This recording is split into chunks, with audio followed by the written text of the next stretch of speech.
Postpartum hemorrhage is defined by blood loss volume more than 500 ml after vaginal delivery and more than 1,000 ml after cesarean delivery. It remains a leading cause of maternal morbidity and mortality, especially in the lower and middle-income countries. Postpartum hemorrhage accounts for approximately 35% of all maternal deaths. One of the recommended tools in training and preparation for effective management of PPH is periodic on-site drills with the team managing labor and delivery of pregnant mothers. After the drill, a feedback session where the team share the experience during the drill is held. During the feedback session, what went well is praised and reinforced, and any gaps corrected. In this video, the residents in the Department of Obstetrics and Gynecology at the University of Nairobi enact a PPH drill at the Kenyatta National Hospital. So APGAR score at 1 minute is 8. Thank you, doctor. Okay. So I'll take the baby to weigh and I'll bring her back.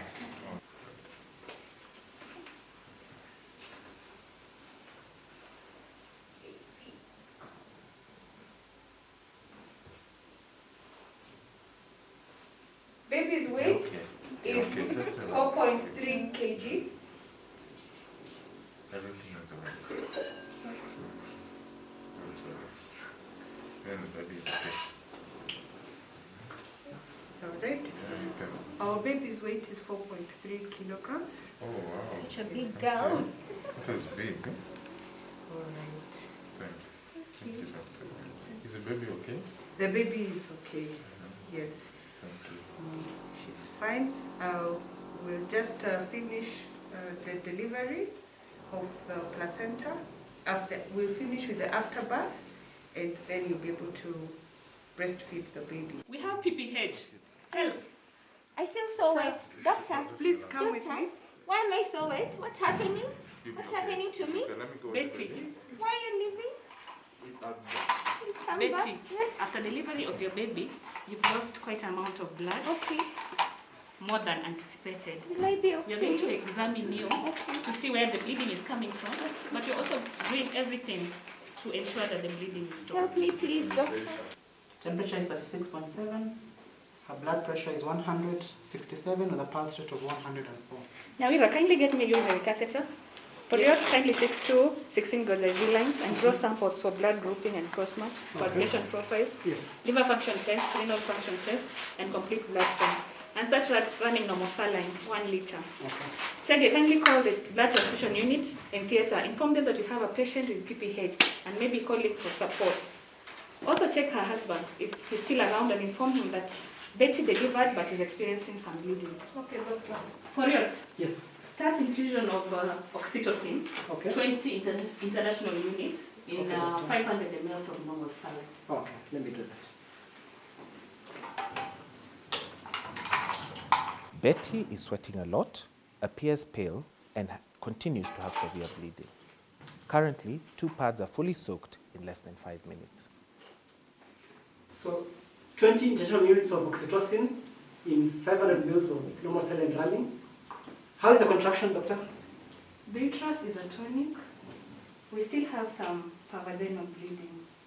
Her vital signs, her blood pressure is at 85/60 with a pulse rate of 124. Her rest rate is high at 32 breaths per minute. Doctor, will you do the spatula? Yes, please. Betty, I'm now going to do a vaginal examination to try and ascertain the cause of your bleeding. It might be uncomfortable, but not painful. Shaggy, kindly position the light.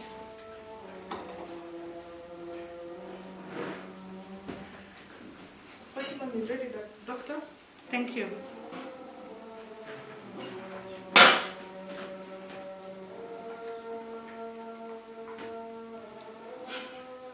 We still have some bleeding from the cervical os,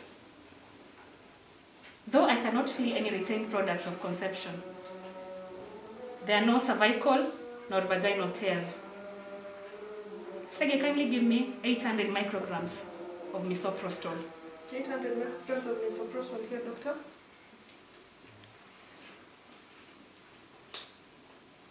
800 micrograms of misoprostol given per rectal.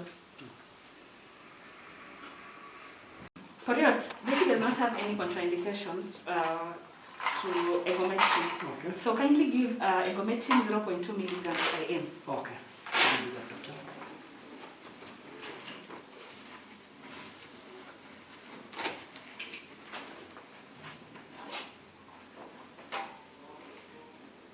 .2 milligrams of egometrin given IM, doctor. Doctor, her vitals, her BP is at 60/40 with a pulse rate of 113. Dr. Chege, kindly inform the lab to prepare 2 units of fat red blood cells. All right, doctor. Aurora, could you please give out the confession? That's fine.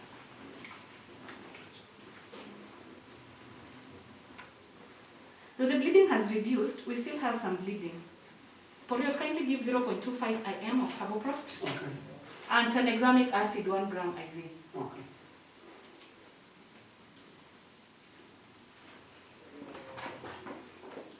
So, tranexamic 1 gram IV given. Okay.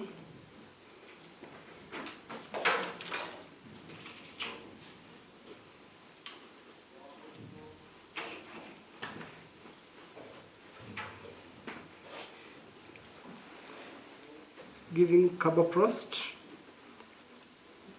Thank you. Doctor, should we try the uterine tamponade? Yes, we should. Let me give bimanual compression as you prepare for the insertion of uterine balloon tampon. Okay, doctor.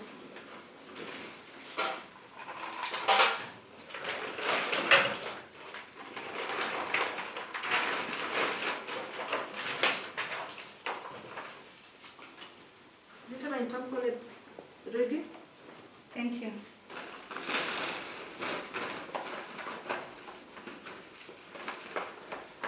Wait.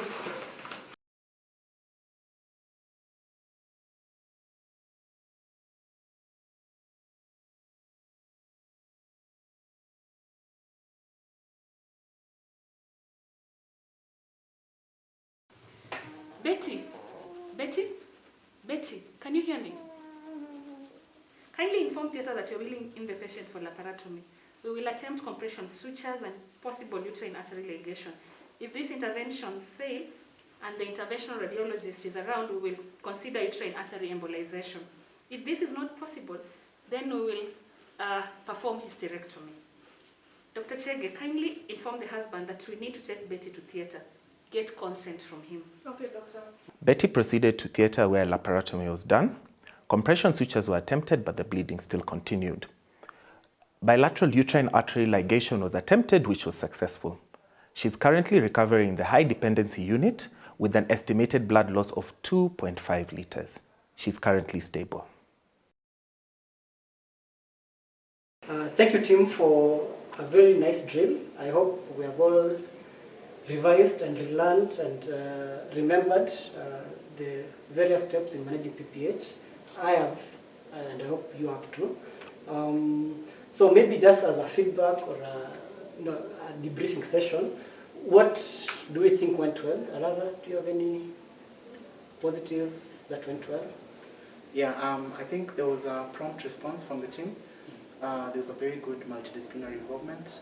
There was supplies were available, and yeah, I think it was a timely intervention. Okay. Thank you so much. That's good. I think we should keep that up. All that has gone well. We should keep it well and keep up the good work. I don't know, what do we think would have done better? Nyawera, what do you think would have done better? Yeah, so we should have prepared for this mother's delivery. We should have had a birth plan and anticipated that it's a big baby. And then also the lab results and yeah, took time to come back. Okay. So thank you. So maybe from the team going forward, what suggestions do we have? Because doing drills is a new concept we're introducing, and maybe we need to get suggestions on going forward how we can roll this up and scale it up. Go ahead, do you have any Yeah. suggestions? Yeah, I have quite a few. The first one I think is that we should involve other cadres in these drill exercises that we carry out. Should be cascaded to other cadres as well. The second thing is that we should be doing more of them so that we get into the hang of doing them, and so it will become a routine. And I think it will also improve our quality of care. And yeah, the third one is that we should actually learn how to stratify high risk. Like in the antenatal clinics, we learn how to stratify and get our high risk patients. So as we said previously, we develop for them a birth plan, and so that it is something that we anticipate and we're not caught off guard.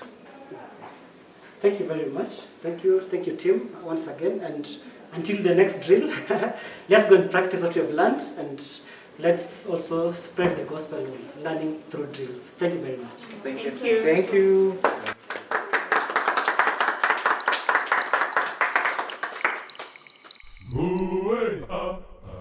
Wimbawe, Wimbawe, Wimbawe.